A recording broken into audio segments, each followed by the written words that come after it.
Hello दोस्तों, स्वागत है आप सभी को स्टडी की 98 में। आज की इस क्लास में हम लोग डिस्कस करने वाले हैं बिहार फार्मन, जिसमें कि हम 30 महत्वपूर्ण प्रश्नों का डिस्कस करेंगे जो कि आपके एग्जाम पॉइंट ऑफ व्यू से काफी महत्वपूर्ण होंगे, जिसमें हम कवर करेंगे जीके, जिसमें हिंदी के प्रश्नों का डिस्कस करेंगे। तो पूरी वीडियो के एंड तक बने रहिए और पूरी वीडियो को ध्यान से देखते रहिए। आज की इस क्लास का पीडीएफ वीडियो के डिस्क्रिप्शन में टेलीग्राम का लिंक डाला हुआ, तो वहाँ से अगर आप टेलीग्राम से जुड़िए, वहाँ पर आपको पीडीएफ प्रोवाइड करवा दिया जाता है, तो वहाँ से अगर पीडीएफ को ले सकते हो। तो चलिए शुरू करते हैं आज की इस क्लास को, चीजों को समझते हैं। पहला प्रश्न इस प्रकार से यहाँ पर आपको 1 नंबर में बताना है, संयुक्त राज्य अमेरिका के किस राज्य को ब्लू ग्राम स्टेट कहा जाता है? ये चीज आपको यहाँ पर पूछा जा रहा है। Option A California, option B Kentucky, option C Montana, option D में दिया हुआ टेक्सास। तो यहाँ पर आपको बताना करेक्ट आंसर आपका क्या हो जाएगा। तो यहाँ पर करेक्ट आंसर की अगर हम बात करें आपका हो जाएगा केंटुकी हो जाएगा, जो कि अमेरिका का एक स्थान जिसको कि ब्लू ग्राम स्टेट के नाम से जाना जाता है। ऑप्शन यहाँ पर आपका बी करेक्ट हो जाएगा। नेक्स्ट क्वेश्चन आगे बढ़ते हैं।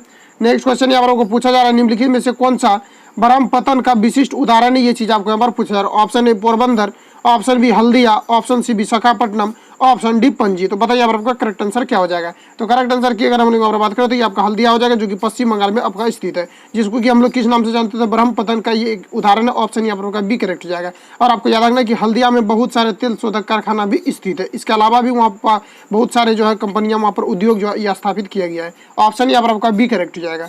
नेक्स्ट क्वेश्चन, भारत का निम्नलिखित में से कौन सा क्षेत्र उच्च तीव्रता के भूकंप के मेखला में नहीं आता है? ये आपको यहाँ पर बताना है। Option A Uttarakhand, option B Karnataka पठार, option C Kutch, option D Himachal Pradesh. तो बताइए यहाँ पर आपका करेक्ट आंसर क्या हो जाएगा। तो भारत में अगर हम लोग बात करें कि कौन सा क्षेत्र है जो कि भूकंप की तीव्रता के मेखला में नहीं आता है, तो आपका हो जाएगा कर्नाटक का पठार। ऑप्शन यहाँ पर आपका बी करेक्ट हो जाएगा।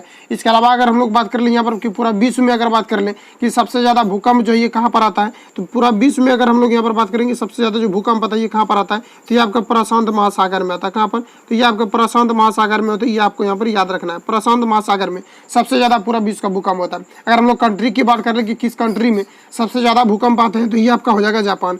जापान की अगर हम लोग बात कर ले तो पूरा विश्व में सबसे ज्यादा जो भूकंप की तीव्रताएं होती है ये आपके जापान में होती है। इसके अलावा हम लोग बात कर ले कि जैसे कि भूकंप होता है, तो भूकंप होने के बाद कौन सा गैस का निर्माण होता है, इसका अगर हम लोग बात करें तो भूकंप के ठीक पहले जो गैस निकलता है पृथ्वी के अंदर से, यहाँ पर कौन सी गैस निकलती है? तो यहाँ पर आपका रेडॉन गैस निकलती है। ये पूछा जाता है, आपको याद रखना कि रेडॉन, और रेडॉन एक ऐसा गैस है जो कि वायुमंडल में नहीं पाया जाता है, यानी वायुमंडल में ये नहीं पाया जाता। ये कहाँ पर से निकलती है? तो जमीन के अंदर से भूकंप के ठीक पहले ये गैसों का निर्माण होता है। इसके अलावा अगर हम लोग बात करें कि भूकंप से संबंधित जो अध्ययन, भूकंप का जो अध्ययन किया जाता है, इसको किस पे किया जाता है? तो इसको सिस्मोलॉजी के द्वारा भूकंप को जो मेजर किया जाता है, तो इसको सिस्मोलॉजी के द्वारा भूकंप की जो तीव्रताएं होती है इसको किस पर रीड किया जाता है? इसको रिक्टर स्केल पर रीड किया जाता है। तो इतने चीजों को आपको यहाँ से याद रखना। ऑप्शन यहाँ पर आपका बी करेक्ट हो जाएगा। नेक्स्ट क्वेश्चन आगे बढ़ते हैं। नेक्स्ट यहाँ पर आपको पूछा जा रहा है 4 नंबर में, वैश्विक लैंगिक अंतराल रिपोर्ट किस संस्था द्वारा जारी किया जाता है? ऑप्शन ए में दिया हुआ है विश्व आर्थिक मंच, ऑप्शन बी विश्व bank, option C WHO, option D UNDP। यहाँ पर आपको बताना करेक्ट आंसर आपका क्या हो जाएगा। तो यहाँ पर अगर हम लोग बात करें कि वैश्विक लैंगिक अंतराल रिपोर्ट संस्था जो जारी किया जाता है ये आपका किया जाता है विश्व आर्थिक मंच के द्वारा किया जाता है। ऑप्शन यहाँ पर आपका ए करेक्ट हो जाएगा। और इस रिपोर्ट का जो शुरुआत किया गया था, कब किया गया था? यानी वैश्विक लैंगिक अंतराल रिपोर्ट की जो शुरुआत किया गया था ये कब किया गया था? तो ये आपके 2006 से इसका शुरुआत किया गया। और आर्थिक मंच की अगर हम लोग मुख्यालय की बात कर ले कि आर्थिक मंच का मुख्यालय कहाँ है, तो ये आपका जो है स्विट्जरलैंड में। कहाँ पर है? तो ये आपके स्विट्जरलैंड के एक दावोस नामक स्थान है जहाँ पर कि इसका मुख्यालय स्थित है। ठीक है, तो इतने चीजों को आपको यहाँ से याद रखना है। ऑप्शन यहाँ पर आपका ए करेक्ट है। नेक्स्ट क्वेश्चन ये आप सभी के सामने यहाँ पर आपको पूछा जा रहा है, आपका बैंक आपके द्वारा किस बैंक की टैगलाइन है? ये आपको यहाँ पर बताना। Option SBI, option B BOI, option C में दिया BOB, option D India post payments bank. तो यहाँ पर आपको बताना करेक्ट आंसर आपका क्या हो जाएगा। तो यहाँ पर करेक्ट आंसर आपका हो जाएगा ऑप्शन नंबर डी, चूंकि इंडिया पोस्ट पेमेंट्स ये जो आपका बैंक आपके द्वारा, इस बैंक का ही टैगलाइन है। तो ऑप्शन यहाँ पर आपका डी करेक्ट हो जाएगा। इसके अलावा अगर हम लोग बात कर ले इंडिया पोस्ट पेमेंट्स जो आपका बैंक है इसकी स्थापना की अगर हम लोग बात करें कि इसका स्थापना कब हुआ था, तो ये आपके 2018 में हुआ था। ठीक है, और विश्व में सबसे ज़्यादा अगर हम बात करें कि पोस्ट ऑफिस कहाँ पर है, क्योंकि इसमें पोस्ट के बारे में चर्चा किया गया, तो पोस्ट ऑफिस की हम लोग यहाँ पर अगर बात करें तो सबसे ज़्यादा अगर हम लोग बात कर ले कि पोस्ट ऑफिस कहाँ है, तो ये भारत में सबसे ज़्यादा विश्व का पोस्ट ऑफिस है। ऑप्शन यहाँ पर आपका डी करेक्ट हो जाएगा। नेक्स्ट क्वेश्चन आगे बढ़ते हैं। नेक्स्ट में आपको पूछा जा रहा है, किस वर्ष में मुंबई में पहली भारतीय कपड़ा मिल स्थापना की गई है? आपको यहाँ पर बताइए किस वर्ष में मुंबई में जो है पहली भारतीय कपड़ा मिल की स्थापना किया गया है, ये आपको यहाँ पर बताना है। तो मुंबई की अगर हम लोग बात करें तो ये 1854 में मुंबई में सर्वप्रथम कपड़ा मिल की स्थापना किया गया? तो ऑप्शन यहाँ पर आपका डी करेक्ट हो जाएगा। इसके अलावा पूछा जाता है सूती वस्त्र का जो मिल स्थापना जो स्थापित जो किया गया था सूती वस्त्र के लिए जो ये कब किया गया था? तो ये 1888 में किया गया था, वेस्ट बंगाल यानी कोलकाता में किया गया था। और वेस्ट बंगाल की कैपिटल क्या थी? आपके कोलकाता। यहाँ के अभी प्रेजेंट टाइम में अभी मुख्यमंत्री कौन है? तो ममता बनर्जी। तो ऑप्शन यहाँ पर डी करेक्ट हो जाएगा। इतनी चीजों को आपको यहाँ से याद रखना है। नेक्स्ट क्वेश्चन आगे बढ़ते हैं। नेक्स्ट में यहाँ को पूछा जा रहा है 7 नंबर में, चीन ने तिब्बत पर कब कब्जा कर लिया था? ये चीज आपको यहाँ पर बताना है। तो चीन के द्वारा जो तिब्बत पर कब्जा किया गया था ये आपको 1959 में किया गया था। ऑप्शन यहाँ पर आपका ए करेक्ट हो जाएगा। नेक्स्ट क्वेश्चन आगे बढ़ते हैं। नेक्स्ट में हम को पूछा जा रहा है किस देश ने थेरवाद त्रिपिटक को भारतीय विरासत घोषित किया है? Option A Thailand, option B Japan, option C Sri Lanka, option D दक्षिण कोरिया। तो बताइए कि किस देश के द्वारा थेरवाद त्रिपिटक को राष्ट्रीय विरासत घोषित किया गया है? ये आपको यहाँ पर बताना है। तो यहाँ पे श्रीलंका के द्वारा किया गया। तो ऑप्शन यहाँ पर आपका सी करेक्ट हो जाएगा।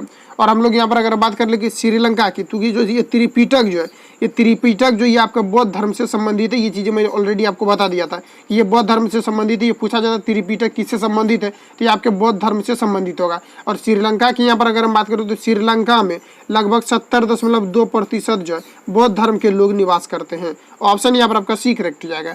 नेक्स्ट क्वेश्चन आगे बढ़ते हैं। नेक्स्ट यहाँ को बताना है रस खान की भक्ति कैसी थी? ये आपको हमारा बताना है। ऑप्शन ए सगुन, ऑप्शन बी निर्गुण, ऑप्शन सी नौगुण, ऑप्शन डी में दिया हुआ सशस्त्र गुण। तो यहाँ पर आपको बताना करेक्ट आंसर आपका क्या हो जाएगा? तो ये आपका सगुन हो जाएगा। Correct answer option number A हो जाएगा, क्योंकि रस खान जो है ये सगुन भक्ति के कवि थे। ऑप्शन यहाँ पर आपका ए करेक्ट हो जाएगा। नेक्स्ट क्वेश्चन आगे बढ़ते हैं। नेक्स्ट में हम लोग को पूछा जा रहा है भारत माता किस कवि की रचना है? बताइए भारत माता किस कवि की रचना है? तो ये आपके प्रेम घन के रचना क्या है? तो इसकी रचना है आपका भारत माता। ठीक है, तो ऑप्शन यहाँ पर आपका बी करेक्ट हो जाएगा। नेक्स्ट क्वेश्चन ये रहा तल्लीन का संधि विच्छेद क्या होगा? ये आपको करना है। बताइए तल्लीन का संधि विच्छेद क्या होगा? तो तल्लीन का आपका हो जाएगा आपका हो जाएगा तत् जोड़ लीन हो जाएगा। ये हो जाएगा आपका तल्लीन, जो कि ऑप्शन नंबर यहाँ पर आपको ए में दिया हुआ। Correct answer option number A यहाँ पर आपका राइट हो जाएगा। नेक्स्ट क्वेश्चन आगे बढ़ते हैं। नेक्स्ट में हम लोग को पूछा जा रहा है किसी की हंसी उड़ाना वाक्यांश के लिए उपयुक्त शब्द है। ऑप्शन ए मजाक, ऑप्शन बी उपहास, ऑप्शन सी हंसना, ऑप्शन डी ठहाका। तो बताइए यहाँ पर आपका करेक्ट आंसर क्या हो जाएगा? तो किसी की हंसी उड़ाना का ये आपका जो इसके लिए एक उपयांग यानी एक वाक्यांश जो है इसके लिए एक वर्ड क्या होगा? ये चीज़ आपको यहाँ पर बताना। इसके लिए होगा आपका उपहास। ऑप्शन यहाँ पर आपका बी करेक्ट हो जाएगा। नेक्स्ट क्वेश्चन आगे बढ़ते हैं। नेक्स्ट यहाँ आपको पूछा जा रहा है दिए गए वाक्य में किससे संबंधित अशुद्धियाँ हैं? ये आपको यहाँ पर बताना। तो मैं रविवार के दिन तुम्हारे घर आऊँगा, ये आपको यहाँ पर बताना कि इनमें से आपका क्या जो है गलती दिया हुआ है। तो मैं रविवार के दिन तुम्हारे घर आऊँगा। ऑप्शन ए में दिया विभक्ति, ऑप्शन बी संज्ञा, ऑप्शन डी सर्वनाम, ऑप्शन डी लिंग। तो यहाँ पर आपको बताना करेक्ट आंसर अब क्या हो जाता है। सबसे पहले हम लोग यहाँ पर सेंटेंस को पढ़ते हैं अच्छी तरीके से। तो यहाँ पर जो आपको दिया मैं रविवार के दिन तुम्हारे घर आऊँगा, तो यहाँ पर के नहीं होना चाहिए। मैं रविवार यहाँ पर आपका होना चाहिए कि मैं रविवार को तुम्हारे घर आऊँगा। ठीक है, तो यहाँ पर आपका को होना चाहिए। क्या होना चाहिए? तो को होना चाहिए। तो इसलिए इस प्रकार से यहाँ पर आपको ऑप्शन यहाँ पर आपका बी करेक्ट हो जाएगा कि क्योंकि यहाँ पर आपका संज्ञा संबंधी जो यहाँ पर आपका गलती दिया हुआ है। ऑप्शन यहाँ पर आपका बी करेक्ट हो जाएगा। नेक्स्ट क्वेश्चन आगे बढ़ते हैं। नेक्स्ट यहाँ पर आपको पूछा जा रहा है भारत में विश्व के कितने प्रतिशत आबादी वास करती है? भारत में पता है कितना प्रतिशत वो आबादी पूरा विश्व का वास करती है? ये आपको हमारा बताना है। तो इसमें अगर हम लोग यहाँ पर बात करें तो इसमें जो पूरा विश्व की अगर हम लोग बात करें कि विश्व का कितना प्रतिशत भारत में वास करती है, तो यहाँ पर अगर हम बात करें तो यहाँ लगभग जो है 17.5% यहाँ पर जो है विश्व की आबादी जो यहाँ पर वास करती है। तो ऑप्शन यहाँ पर आपका बी करेक्ट हो जाएगा। इसके अलावा अगर हम लोग बात करें कि पूरे विश्व की अगर हम भूमि की बात करें, क्योंकि ये पूछा जाता है कि पूरे विश्व का भूमि की जो है कितना प्रतिशत आपके ये भारत में, तो ये आपका 2.42% जो है पूरा विश्व की भूमि ये भारत में है। ऑप्शन यहाँ पर आपका बी करेक्ट हो जाएगा। नेक्स्ट क्वेश्चन आगे बढ़ते हैं। नेक्स्ट हम लोग को पूछा जा रहा है भारत रत्न किस अवसर पर प्रदान किया जाता है? तो ये देखिए यहाँ पर अवसर नहीं होना चाहिए, किस तिथि को प्रदान किया जाता है ये आपका यहाँ पर होना चाहिए। ऑप्शन ए दिया हुआ 26 जनवरी, ऑप्शन बी 15 अगस्त, ऑप्शन बी 2 अक्टूबर, ऑप्शन डी इनमें से कोई नहीं, सॉरी इनमें से सभी। तो ये आपको यहाँ पर बताना कि भारत रत्न जो है ये कब प्रदान किए जाते हैं। तो भारत रत्न की अगर हम बात करें ये गणतंत्र दिवस पर प्रत्येक वर्ष ये प्रदान किए जाते हैं जिनको कि देना रहता है। तो ऑप्शन यहाँ पर आपका ए करेक्ट हो जाएगा कि ये 26 जनवरी को प्रदान किया जाता है। तो ऑप्शन यहाँ पर आपका ए करेक्ट हो जाएगा। और ये जो प्रदान किया जाता है किसके द्वारा प्रदान किया जाता है? तो ये राष्ट्रपति के द्वारा प्रत्येक वर्ष किसके द्वारा? तो ये राष्ट्रपति के द्वारा प्रदान किया जाता है भारत रत्न को। ऑप्शन यहाँ पर आपका ए करेक्ट हो जाएगा, जो कि भारत का सबसे बड़ा सर्वोच्च सम्मान पुरस्कार है। ठीक है, तो ऑप्शन यहाँ पर आपका ए करेक्ट हो जाएगा। नेक्स्ट क्वेश्चन आगे बढ़ते हैं। नेक्स्ट यहाँ पर आपको पूछा जा रहा है 16 नंबर में पालघाट। आपको यहाँ पर बताना है कि पालघाट निम्नलिखित में से किनके मध्य स्थित है? ये चीज आपको यहाँ पर पूछी जा रही है। ऑप्शन ए में दिया नीलगिरी और कार्डोमोम पहाड़ियाँ, ऑप्शन बी नीलगिरी और अन्नामलाई पहाड़ियाँ, ऑप्शन सी अन्नामलाई और कार्डम पहाड़ियाँ, ऑप्शन डी में दिया हुआ कार्डम पहाड़ियाँ और पालिनी पहाड़ियाँ। तो यहाँ पर आपको बताना करेक्ट आंसर आपका क्या हो जाएगा। तो यहाँ पर करेक्ट आंसर की अगर हम बात करें तो ये जो आपका पालघाट के द्वारा, पालघाट जो ये किसके मध्य स्थित और ये किसको जोड़ा जाता है, इसका ट्रेंड बदल देता है, पूछा जाता है कि किसके पालघाट के द्वारा किन दो स्थानों को जोड़ा जाता है। अगर ऐसे भी आपसे पूछा जाता है तो यहाँ पर आपका करेक्ट आंसर हो जाएगा नीलगिरी और अन्नामलाई की पहाड़ियों की मध्य आपका स्थित है पालघाट। ऑप्शन यहाँ पर आपका बी करेक्ट हो जाएगा। इसके अलावा कुछ महत्वपूर्ण फैक्ट को आपको यहाँ से याद रखना है जो आपका पूछा जाता है। तालघाट में पूछेगा तो ये नासिक और मुंबई के मध्य स्थित है। पीर पंजाल दर्रा के बारे में आपको प्रीवियस ईयर में भी पूछा हुआ था, तो इसको याद रखेंगे, भारत और पाकिस्तान के मध्य स्थित है पीर पंजाल। काराकोरम दर्रा की बात करें तो भारत और चीन के बीच स्थित है। ये तीनों महत्वपूर्ण फैक्ट को आपको यहाँ से याद रखना है। नेक्स्ट क्वेश्चन आगे बढ़ते हैं। नेक्स्ट में हम लोग को पूछा जा रहा है भारत के किन भाग में सर्वाधिक दैनिक तापांतरण पाया जाता है, ये आपको यहाँ पर बताना है। तो देखिए सबसे ज़्यादा जो तापांतरण पाया जाता है ये पाया जाता है राजस्थान के जैसलमेर में पाया जाता है सबसे अधिक तापांतरण। ऑप्शन यहाँ पर आपका डी करेक्ट हो जाएगा। यहाँ थार रेगिस्तान भी स्थित है। यहाँ आपका राजस्थान के कैपिटल में हवा महल भी स्थित है। ऑप्शन यहाँ पर आपका डी करेक्ट हो जाएगा।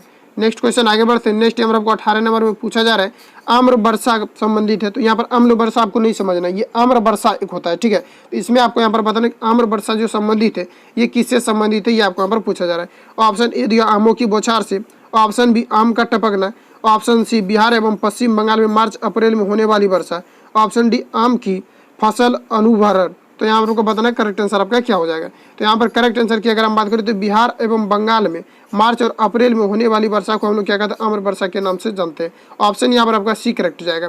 इसके अलावा हम लोग यहाँ पर बात करें तो पूछा जाता है वर्षा किसके द्वारा मापा जाता है। तो वर्षा की अगर हम लोग बात करें यहाँ पर तो रेन गेज में वर्षा जो मापा जाता है इसको रेन गेज में मापा जाता है। ऑप्शन यहाँ पर आपका सी करेक्ट हो जाएगा। नेक्स्ट क्वेश्चन आगे बढ़ते हैं। नेक्स्ट यहाँ पर आपको पूछा जा रहा है भारत में निम्नलिखित में से कौन सा मृदा प्रारूप लोहे के अतिरिक्त होने के कारण अनुवर्बर होता जा रहा है, ये आपको यहाँ पर बताना है। तो बताइए कि भारत में निम्नलिखित में से कौन सा मृदा प्रारूप लोहे के अतिरिक्त होने के कारण अनुवर्बर होता जा रहा है, ये चीज़ आपको अनुवर होते जा रहा है, ये चीज़ आपको यहाँ पर पूछी जा रही है। तो ये जो आपका लेटेराइट हो जाएगा, correct answer option number D हो जाएगा। क्योंकि यहाँ पर जो चीज़ें पूछी जा रही है भारत में निम्नलिखित में से कौन सा मृदा यानी लेटेराइट मृदा जो है लोहे के अतिरिक्त होने के कारण अनुवर्ब होते जा रहा है, तो ऑप्शन यहाँ पर आपका डी करेक्ट हो जाएगा, लेटेराइट मिट्टी के कारण से। और लेटेराइट की अगर हम लोग यहाँ पर बात करें तो लेटेराइट में पूछा जाता है कि कौन सा जो है फसलें उगाई जाती है, तो लेटेराइट में आपको उगाया जाता है चाय उगाई जाती है। इसके अलावा अगर हम लोग बात करें इसमें आपका कॉफ़ी उगाई जाती है। इसके अलावा अगर हम लोग बात करें तो इसमें रबड़ उगाया जाता है। इसके अलावा अगर हम लोग बात करें तो इसमें इलायची उगाया जाता है। और ये जो सबसे ज़्यादा जो पाया जाता है लेटेराइट मिट्टी ये आपके पाए जाते हैं कर्नाटक, गुजरात, आंध्र प्रदेश में सबसे ज़्यादा पाए जाते हैं। ऑप्शन यहाँ पर आपका डी करेक्ट हो जाएगा। नेक्स्ट क्वेश्चन यार आप सभी के सामने बहुउद्देशीय नदी घाटी परियोजनाओं को आधुनिक भारत के मंदिर किसने कहा था, ये चीज़ आपका प्रीवियस ईयर में 2-3 बार पूछा गया था। ये चीज़ें आपको यहाँ पर याद होनी चाहिए। बहुउद्देशीय नदी घाटी परियोजनाओं को आधुनिक भारत के मंदिर किसने कहा था, ये आपको यहाँ पर बताना। Option A Rajendra Prasad, option B Jawaharlal Nehru, option C Indira Gandhi, option D Mahatma Gandhi. तो यहाँ पर आपको बताना है करेक्ट आंसर आपका क्या हो जाएगा। तो ये जवाहरलाल नेहरू के द्वारा कहा गया था। बहुउद्देशीय नदी घाटी परियोजनाओं को आधुनिक भारत को मंदिर किसने कहा था, ये जवाहरलाल नेहरू के द्वारा कहा गया। तो ऑप्शन यहाँ पर बी करेक्ट हो जाएगा। क्योंकि बहुउद्देशीय नदी घाटी परियोजनाएं में क्या होते हैं कि इससे सिंचाई भी किया जाता है, इससे विद्युत भी उत्पन्न किया जाता है, यानी इससे कई सारे आवश्यकताओं को पूर्ति किया जाता है, जिसके कारण से बहुउद्देशीय परियोजनाओं को जवाहरलाल नेहरू के द्वारा भारत का मंदिर कहकर के संबोधित किया गया था। ऑप्शन यहाँ पर आपका बी करेक्ट हो जाएगा। नेक्स्ट क्वेश्चन आगे बढ़ते हैं। नेक्स्ट यहाँ पर आपको पूछा जा रहा है टाइटन किसका सबसे बड़ा उपग्रह है, बताइए। तो टाइटन की अगर हम लोग यहाँ पर बात करें तो टाइटन जो है ये आपका शनि का उपग्रह है। किसका है, तो ये आपका टाइटन जो है ये किसका उपग्रह है, तो ये टाइटन जो आपका शनि का उपग्रह है। और इसके अलावा हम लोग बात करें कि शनि का कितने उपग्रह है, तो शनि के टोटल 82 उपग्रह है। और शनि को काला ग्रह भी कहा जाता है। क्या कहा जाता है, तो शनि को काला ग्रह कहा जाता है। जिस प्रकार से मंगल को किस ग्रह के नाम से जानते हैं, तो मंगल को लाल ग्रह के नाम से जानते हैं, तो उसी प्रकार से शनि को काला ग्रह के नाम से जाना जाता है। और सौरमंडल का सबसे बड़ा उपग्रह की अगर हम बात करें तो ये आपका गेनीड है। क्या है, गेनीड जो है ये सौरमंडल गेमीड जो है ये सौरमंडल का सबसे बड़ा उपग्रह है। इसके अलावा अगर हम लोग बात करें गेमीड जो ये किसका उपग्रह है, तो ये आपके बृहस्पति का उपग्रह आपका गेमीड है। और बृहस्पति की अगर हम लोग बात करें कि बृहस्पति का आपका कितना उपग्रह है, तो बृहस्पति की अगर हम लोग यहाँ पर बात कर लें कि बृहस्पति का आपका कितना उपग्रह है, तो बृहस्पति का आपका 79 जो है इतना उपग्रह है, यानी कि 79 उपग्रह है। मंगल की अगर हम लोग बात कर ले कि मंगल का कितना उपग्रह है, तो मंगल की अगर हम लोग यहाँ पर बात करें तो मंगल का 2 उपग्रह है। और शनि की अगर हम, और इसके अलावा अगर हम बात करने की, ऐसे पूछा जाता है आपको कि किस ग्रह का जो उपग्रह नहीं है, तो एकमात्र ऐसा उपग्रह है आपका एकमात्र ऐसा उपग्रह है, यानी शनि। और इसके अलावा अगर हम लोग यहाँ पर बात करें, शनि हो जाएगा और आपका बुध हो जाएगा, जिसका कि किसी भी प्रकार का उपग्रह नहीं है। ये चीज़ें आपसे पूछा जाता है। लेकिन यहाँ पर जो चीज़ें आपसे पूछी जा रही है कि टाइटन किसका सबसे बड़ा उपग्रह है, तो इसकी अगर हम लोग यहाँ पर बात करें तो ये आपका शनि का सबसे बड़ा उपग्रह है। ऑप्शन यहाँ पर आपका डी करेक्ट हो जाएगा। तो इतने चीज़ों को आपको यहाँ से याद रखना है। नेक्स्ट क्वेश्चन आगे बढ़ते हैं। नेक्स्ट हम लोग को पूछा जा रहा है, भारत में स्वतंत्रता के पश्चात प्रथम मंत्रिमंडल कानून मंत्री कौन था, ये आपको यहाँ पर बताना है। तो बताइए कि भारत में स्वतंत्रता के पश्चात प्रथम मंत्रिमंडल का कानून मंत्री कौन था, ये आपको यहाँ पर बताना है। तो बताइए कौन थे, तो ये आपके भीमराव अंबेडकर थे। ऑप्शन यहाँ पर आपका डी करेक्ट हो जाएगा। नेक्स्ट क्वेश्चन आपको यहाँ पर पूछा जा रहा है, लोकसभा में राज्यवार सीटों का आवंटन सन 1971 में जनगणना पर आधारित है। यह निर्धारित किस वर्ष तक यथावत रहेगा, ये आपको यहाँ पर बताना है। तो ये आपके 2026 तक रहेगा। ऑप्शन यहाँ पर आपका बी करेक्ट हो जाएगा। नेक्स्ट क्वेश्चन आगे बढ़ते हैं। नेक्स्ट यहाँ पर आपको पूछा जा रहा है, निम्नलिखित में से धातुओं की उनकी अभिक्रियाशीलता के क्रम में व्यवस्थित कीजिए। तो ये आपको यहाँ पर व्यवस्थित करना है, ठीक है। तो यहाँ देखिए सबसे पहले आपको याद होना चाहिए, देखिए यहाँ पर जो ऑप्शन ए में जो यहाँ पर आपको दिया हुआ है, तो ऑप्शन ए की अगर हम लोग यहाँ पर बात करें तो देखिए सोडियम जो होता है इसको केरोसिन में डुबा करके रखा जाता है। अब इसलिए रखा जाता है क्योंकि सोडियम जो होता है ये वायु के संपर्क में आने के बाद ये जलने लगते हैं। क्योंकि ये क्या करता है कि नमी से अभिक्रिया होने के बाद ये जलने लगते हैं, जिसके कारण से इसको केरोसिन में डुबा करके रखा जाता है। यानी वायु में जब आता है तो ये जलना प्रारंभ कर जाता है। तो यानी कि सोडियम कहने का मतलब कि सोडियम आपका क्या है, ये काफ़ी ज्वलनशील होने के कारण से ऐसा होता है, जिसके कारण से सोडियम को केरोसिन में डुबा करके रखा जाता है। इसके अलावा हम लोग बात करें तो मैग्नीशियम भी आपका ज़्यादा अभिक्रियाशील होता है। इसके अलावा एल्यूमिनियम होता है, उसके बाद आपका जिंक होता है। जिंक जो होता है ये सबसे कम होता है। इसके अलावा और हम लोग बात करें तो ये आपका चांदी आ जाएगा। उसके बाद अगर बात करें तो सोना आ जाएगा। यानी इसी क्रम में आपका चलते रहता है। तो यहाँ पर करेक्ट आंसर जो आपका हो जाएगा ऑप्शन ए ही यहाँ पर हो जाएगा करेक्ट आंसर आपका। क्योंकि इसलिए हो जाएगा क्योंकि सोडियम क्या होते हैं कि ज़्यादा अभिक्रियाशील होते हैं। इसके अलावा मैग्नीशियम होता है, उसके बाद आपका एल्यूमिनियम होता है, उसके बाद आपका जिंक होता है। तो ऑप्शन यहाँ पर आपका ए करेक्ट हो जाएगा। नेक्स्ट क्वेश्चन आगे बढ़ते हैं। नेक्स्ट हम लोग को पूछा जा रहा है, निम्नलिखित में से कौन सा रक्त स्कंदन के लिए अनिवार्य है। तो देखिए रक्त स्कंदन के लिए विटामिन आपका के अनिवार्य होता है, ठीक है। लेकिन यहाँ पर जो आपसे पूछा जा रहा है, यहाँ पर आपका ट्रेंड बदल दिया गया। यहाँ पर दिया हुआ सोडियम यानी Na+Cl ऋणात्मक यानी कि Cl- दिया हुआ है। इसके अलावा Ca+ दिया हुआ है। Ca+ करने का मतलब है कि +2, ठीक है। डबल प्लस करने का मतलब है +2, डबल प्लस करने का मतलब है डबल +2, ठीक है। तो यहाँ पर जो चीज़ें आपसे पूछी जा रही है कि निम्नलिखित में से कौन सा रक्त स्कंदन के लिए अनिवार्य है, तो ये आपका यहाँ पर ऑप्शन सी आपका करेक्ट हो जाएगा कि Ca++ जो है ये आपका रक्त स्कंदन के लिए ये आपका अनिवार्य है। तो ऑप्शन यहाँ पर सी करेक्ट हो जाएगा। क्योंकि आपने पढ़ा होगा कि इसमें क्या होता है कि विटामिन के की भूमिका रहता है रक्त स्कंदन में। क्योंकि जब ब्लड कट जाता है यानी बॉडी जब कट जाता है तो वहाँ पर क्या होता है कि ब्लड जो होते हैं वो जो निकलते हैं वहाँ पर क्या होता है कि जालीनुमा एक आकृति बन जाती है, जिसके कारण रक्त थक्का जम जाता है और वहाँ पर ब्लड क्या होता है कि वो बाहर नहीं आ पाते हैं। तो ये किसके कारण से, ये विटामिन के कारण से आता है और बराबर यही पूछा जाता है। लेकिन यहाँ पर जो आपसे पूछा जा रहा है प्रश्न में कि रक्त स्कंदन के लिए अनिवार्य कौन है, तो ये आपका Ca++ हो जाएगा। आपको ध्यान में रखना है, ये सभी प्रश्न आपको पूछा जाएगा। तो ऑप्शन यहाँ पर आपका सी करेक्ट हो जाएगा। आज इतना ही प्रश्न लेकर के आए थे। अगर चैनल पर पहली बार है तो चैनल को सब्सक्राइब करके बेल आइकन को प्रेस कर लेना, क्योंकि जब भी मैं वीडियो अपलोड करूंगा तो आप तक नोटिफिकेशन जाएगा और आप आसानी डेली प्रैक्टिस को कर पाएंगे। तो मिलते हैं नेक्स्ट वीडियो के साथ। Thank you for watching. Best